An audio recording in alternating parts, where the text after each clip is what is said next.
Welcome to UW Blockchain's event for this firm. We're super excited to be hosting Brave today. But before we actually get into any of that, let's talk a little bit about the changes which have happened since we last met up.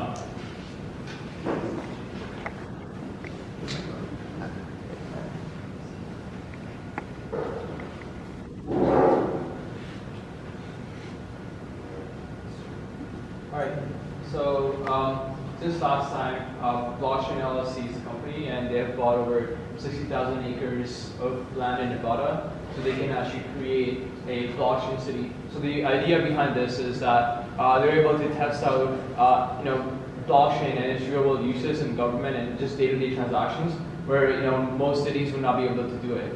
So it's a pretty cool project, and we're excited to see what's going to come out of it.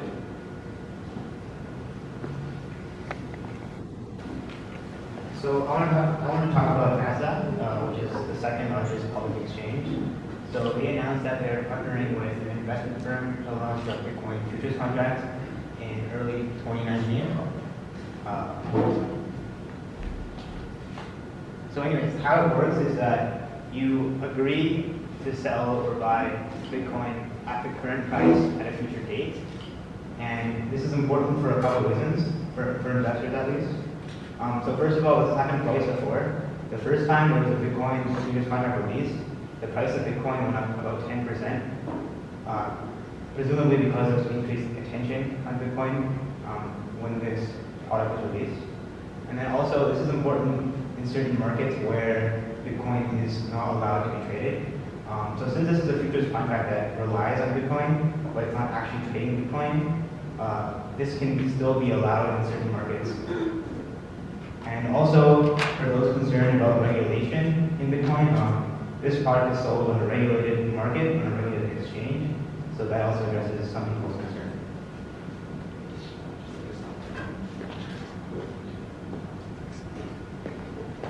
Alright, so I want to talk about what's happening in South Korea, because for their upcoming election, they're actually opting to use blockchain for their voting system, which I found as very interesting, because this will allow them to be arguably more accurate within the voting system and to prevent certain faking of votes or to making sure improving the legitimacy of voting. And they believe that with the power of the blockchain network and the use of its audit trail it will be able to help verify each vote more accurately.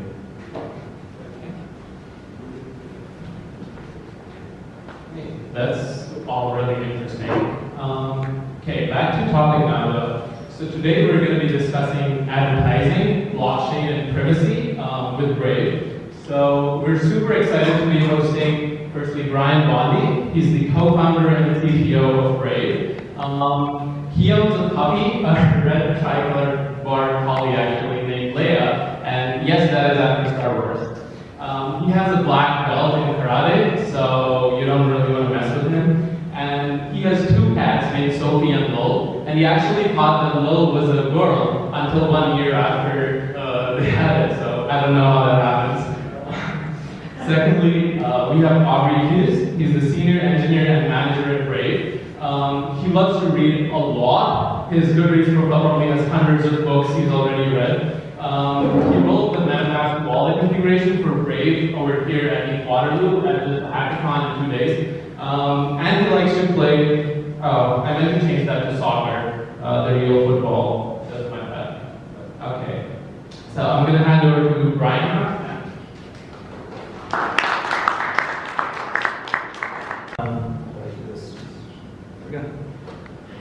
So just by show of hands, who here has heard of Brave before?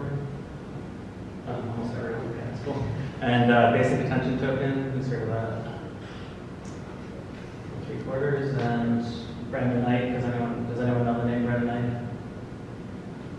That's fine. Okay, we'll find out. All right. So I co-founded Brave Software with Brendan Knight. We started talking about it in 2014, late in the year. We exchanged emails for a few months, and then we eventually found funding, initial seed funding, with a Chinese company for $2.5 million, and we created Brave. Today, we have over 100 employees and contractors from around the world. We have offices in San Francisco, London, Cayman, and we'll probably open up one in Ontario, Windsor, probably in 2019. So the goals of Brave, since we started, have always been the same. It's to create a privacy-centered web browser. So that's supported on iOS, Android, Mac, Windows, Linux. And the second one is to revamp how digital advertising works on the internet. So just a little bit of background for myself. I've worked at a bunch of different companies. Probably the most familiar is everyone Firefox, Khan Academy people here. I met Brendan when I was at Mozilla working on Firefox. And then I left after about 3.5 years to go to Khan Academy, which was always my dream to work there. And I only was able to stay there for about 1.5 years. And then I got a Twitter message from Brendan Ike, and he said, please DM me. And I was in bed at the time. I turned my wife and said, holy crap, you created JavaScript. Brendan Ike just told me to DM him. So I DM'd him, and yeah, we started talking about Brave, and then eventually started it. So the internet's changed a lot, basically since Brendan created JavaScript in 1995. 1994, there was Netscape. They recruited Brendan to create Scheme in the browser. It didn't turn out to be Scheme though. They told him they told him that they wanted him to create something that looked like Java. So he created JavaScript, which was later standardized as ECMAScript. That was in 1995. He did that in 10 days, by the way. So if there's any mistakes, it's because it's done in 10 days. But it's evolved into a good thing since. Then Netscape was acquired by AOL, and they open sourced the source code into Mozilla with a $2 million initial grant donation to the Mozilla Foundation. And then they created the Mozilla browser, it was later relaunched as Firefox in 2004. And then in 2008, the Bitcoin white paper came out in 2009. At the start of the year, the first block was mined software. And then jumping to 2015, there's Ethereum. And then also in 2015, Brave started, but we didn't actually release the browser until I think 2016. And then eventually we created a basic attention token, which is at the end there in 2017, and that is built on top of Ethereum, which I'll get into a little bit more later. So yeah, we're here to talk about advertising. So the current advertising system is completely broken. There's 3 parties in play for advertising. There's users, creators, and advertisers, and it doesn't work for any of them. For users, it's slow, abusive, you get creepy ads, you get malware on your computer. For creators, they're getting less and less revenue over time. So they need a way to monetize the content creation that they're doing. People are installing ad blockers, and big companies like Google and Facebook are taking more and more of their share. So they're not getting as much as they used to. And it doesn't work for advertisers either because there's a ton of fraud. In 2017, there's 16 billion, and it's estimated to grow to 50 billion by 2025. So as a user, so when you're using a web browser, whether it's on your phone or on your desktop, you're paying a big price. When you load a page, more than half of that page is from ad tech garbage that's being loaded in trackers and tracking pixels and things like that. And the average page load will take 5 seconds longer than it would otherwise. It's invasive. If you go to TMZ, you get 124 different tracking sites that are there that you're loading, that you're contacting, that you're telling them information about yourself, basically, or that they're sharing information with those different trackers. Monthly average data plan cost can be up to $23. And in 2007 alone, there's 3 times more malware as well. So this is just a chart to show at the start in 2004, the Google and Google members split was about 50%. And over time, you can see why it's being harder and harder for content creators to monetize. Now Google's making over 30%, or over 80%, and Google members are making less than 20%. So how are users fighting back, basically, of getting tracked and getting malware? They're installing ad blockers, and ad blockers are on the rise. 2013 for desktop, there's 54 million. 2017, there's now 236 million. Or in 2018, that's even more. So it's 600 million total already. Devices have ad blocking, and it's increasing fast. So what's the vision for Brave and BAT? It's to basically create a private by default system. So when you visit a website, whether it's advertising or not, you shouldn't be sharing your data with a bunch of other parties that you don't want to. You should only be sharing your data with the one site that you meant to, that you actually went to visit. Reforming digital advertising and rewarding users to browse. So when you're browsing, you as a user, you have attention. The current advertising system, it doesn't reward you for that attention that you're giving up. So the idea behind basic attention token is that since you're providing your attention, you should be paid for that attention, and you get paid for that in back.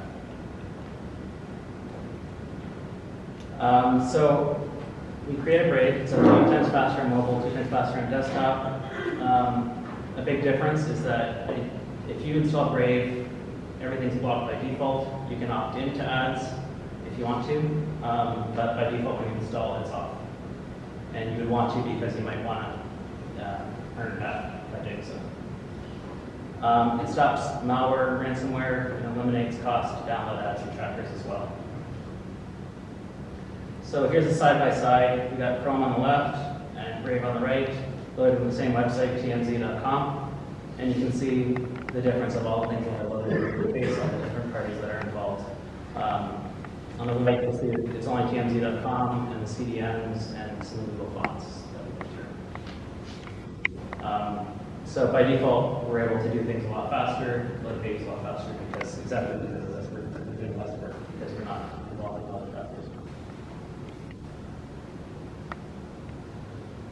So we created the basic attention token. So basic attention token is an ERC20 token. It's built on top of Ethereum. We did an ICO in 2017. We raised $36 million in the first 24 seconds. Not a bad day. And as part of that as well, we were able to allocate $300 million of the BAT for something called User Growth Pool, which we use to incentivize users to download Brave and to use Brave. So if you download Brave, you automatically get about the equivalent of $5 US in BAT. And then as you browse the internet and browse content creators on YouTube or on Twitch, you then pay them using that BAT if you want to. So everyone benefits using BAT. Users spend BAT to content creators, but they also earn BAT return on advertising. Publishers receive BAT, and brands get a direct relationship with customers, and advertisers buy BAT to use the system.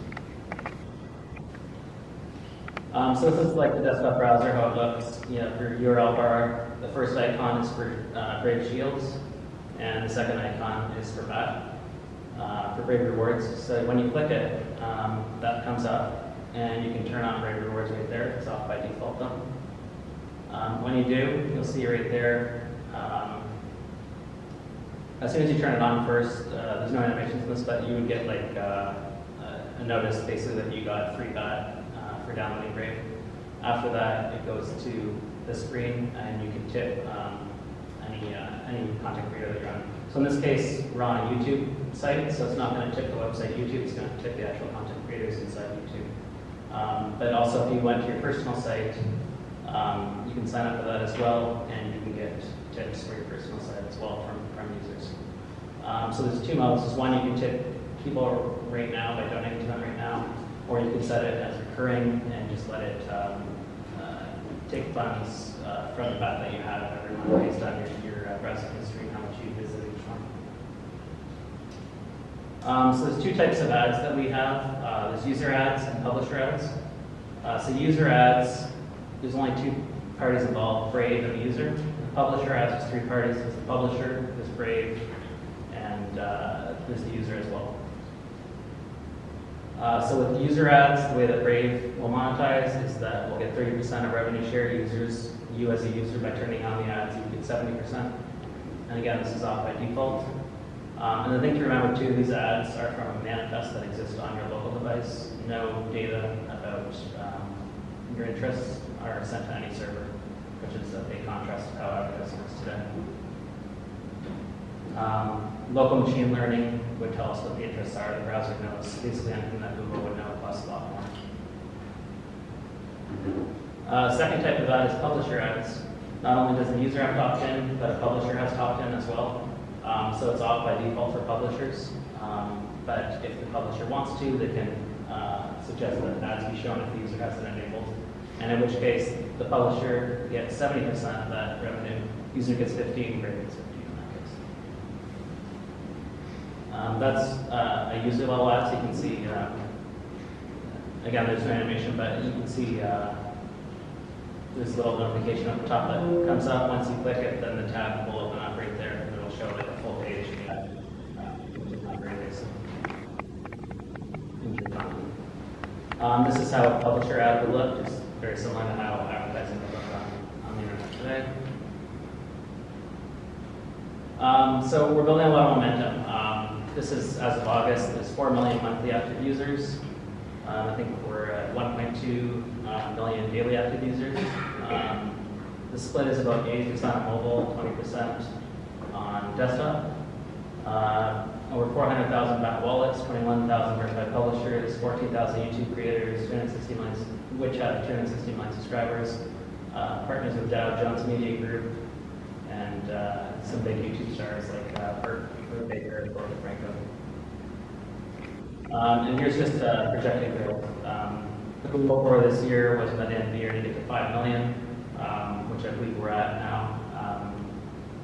This is as of August. You can see this is, the whole graph is up to July 2019, but the red line shows up to August when we had a 4 million mark hit. Thank you. You can download Brave on Google Play Store for Google for Android, App Store for iOS, or Brave.com for desktop.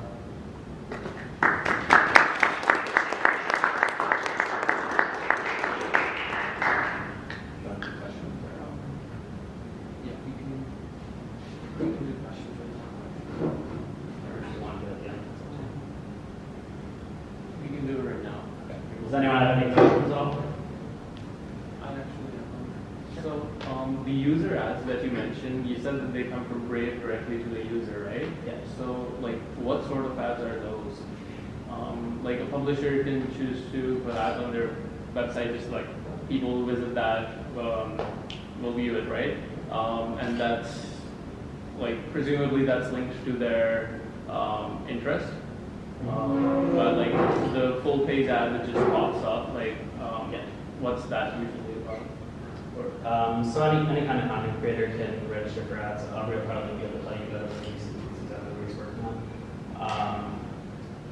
But basically, the browser client downloads the full ad catalog so that we don't need to know the interests, and then it gets incremental updates from there. And then, so basically anyone that wants a full page ad can buy that and do that. So it just depends on the interest that you have. Yeah? So how exactly would a user get that? So do they have to pay to download it, or is it just from viewing? The question is, how does the user get that? Is that correct?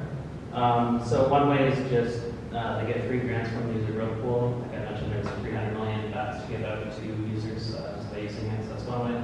The second way is the user can earn BAT if they decide to turn on ads. They can earn some BAT. And the third way is they can buy it as well. Yeah. Do you have this engaged for developers to relate this? Yeah, so there's SDK in development. The first user of the SDK is ourselves. That was the first step, and then we're going to be opening up to third-party developers as well to use that. So Brave is just the first app that uses it.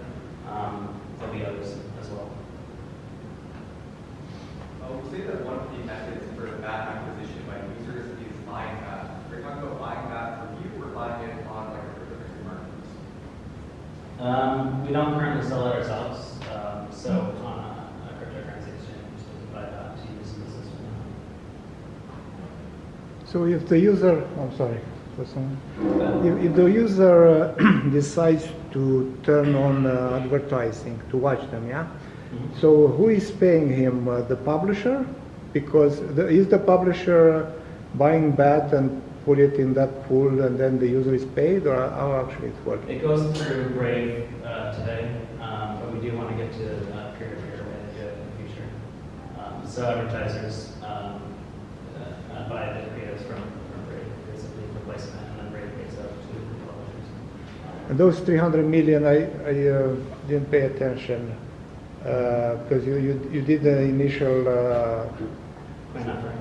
coin offering was, you said 30 million or something? There's 1.5 billion tokens created. 300 million of those were for the user growth pool, which is basically for us to give out to users to incentivize people to use. Oh, that's for the token sale, yeah? Yeah. And if that runs out, what do you do?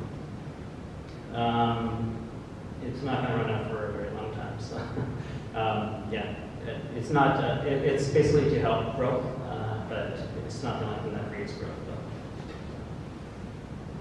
What happens to the rest of the tokens then?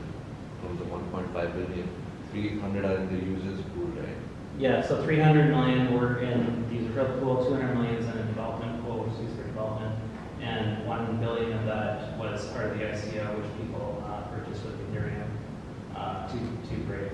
And that's where the 36 million figure comes, was for the sale of 1 billion tokens. Yeah. So if I'm understanding this correctly, publishers will convert their app to fiat currency by selling it on an exchange as well, correct? Or is there like another exchange? Yeah, right now we're partnering with Uphold. In the future, there's probably others as well that publishers can use an exchange to sell to fiat crypto. So then how do you incentivize publishers to accept VAT instead of fiat currency like the US dollar, which experiences, I think, maybe less fluctuation than a cryptocurrency? Yeah, it's their choice. They can convert it directly as soon as it hits Uphold.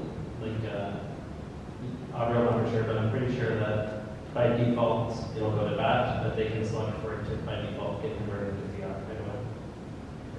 Yeah, it's personal choice. A publisher might want to earn that and then reuse it in the system as well for advertising to advertise their product more. So in the case of a fluctuation in the VAT price in terms of US dollars, will the amount of VAT paid out per ad impression to the publisher scale automatically, or is it like a fixed amount of VAT? And will that lead to inferior arbitrage issues? I believe it's all via that. So,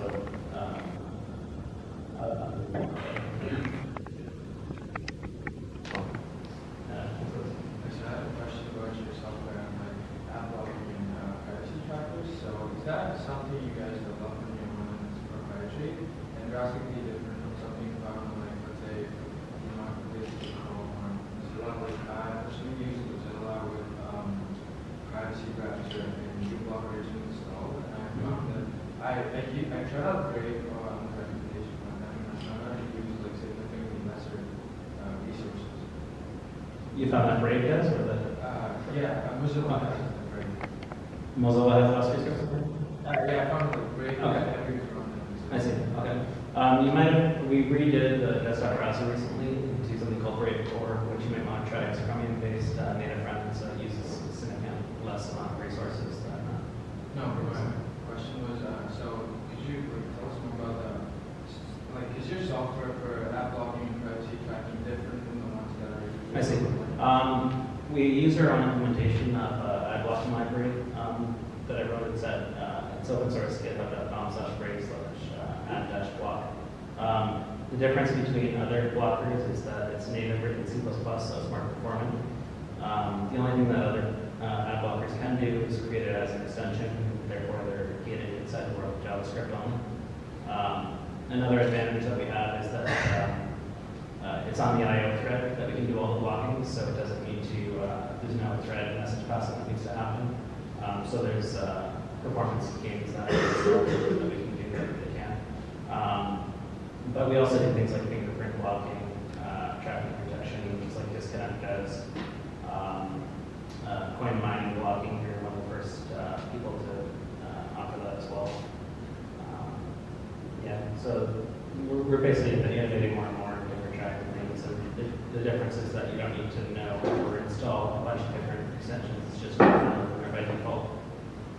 Another thing is like when you load a web page and some of the links are HTTP, but the server supports HTTPS, will automatically upgrade those to HTTPS, things like that as well. So what's the advantage of HTTPS or HTTP? What's the advantage? HTTPS is encrypted, so someone that's monitoring your traffic would be able to see it's end-to-end encryption. And also, this is free, right? I'm assuming. Yeah, it's free on every platform. So how do you guys make money? We're only focused on user growth right now, so we have enough investment in ICOs that we can do that. But the plan to monetize is through opt-in ads. Through Opt-in ads, based on the split that I was showing earlier with user ads and publisher ads.